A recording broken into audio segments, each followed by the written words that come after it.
I'm about to show you how to make a legally enforceable will before this timer hits 0. In the next 5 minutes, you're going to learn how wills actually work, what makes them legally valid, and how to protect your family without overcomplicating the process. I'll also explain the limits of a will, what probate is, and why families eventually choose a trust instead. Starting now. Quick note before we begin, this is general legal education, not personalized legal advice. Estate laws vary by state, so you should always work with a licensed attorney in your state to make sure you get a plan that is right for you.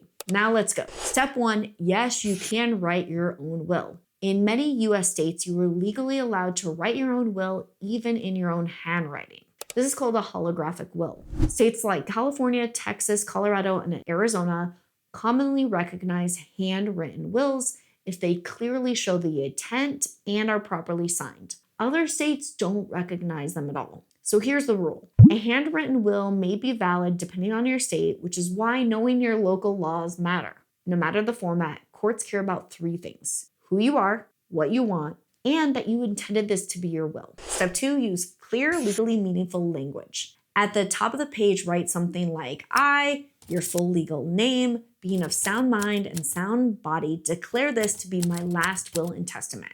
This establishes identity, intent, and legal capacity. Avoid soft language like I hope or I will. Use direct language like I give, I leave. Clarity is what courts care about. Step 3, name guardians for minor children. If you have children under 18, this is one of the most important reasons to have a will. You can nominate a guardian by writing, if I die while my children are minors, I nominate full name as legal guardian. You should also name a backup. If you don't do this, a judge, not your family, decides who raises your kids. Step 4, list your assets and who gets them. You don't need legal jargon here, just be clear. List things like bank accounts, vehicles, personal property. For example, I give my checking and savings account to.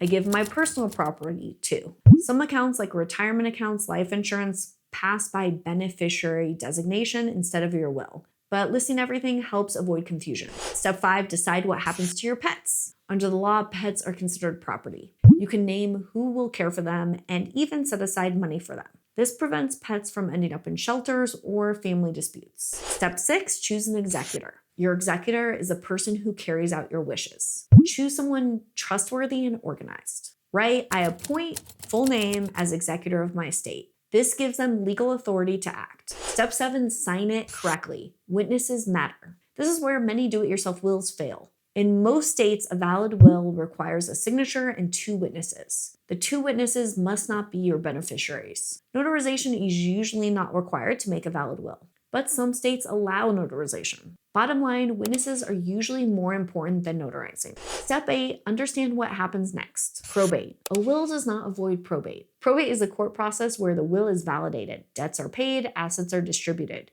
Probate can be slow, public, and expensive. This is why, as a lawyer, I often recommend people use a trust. A trust that's properly funded and drafted avoids probate. A will is important, but it's usually only one piece of a complete plan. All right, we're almost out of time. The good part, if you follow this, you now understand how wills work, when they're strong, and when they fall short. A properly written and signed will can absolutely be legally enforceable. But the best protection comes from working with a licensed estate planning attorney in your state who can confirm your local rules and help you decide whether a trust is a better option. For a reputable DIY option or a referral to a licensed attorney in your state, check the links in the description. In under 5 minutes, you learned how to protect your wishes, your kids, and your family. And knowing this, that's real peace of mind.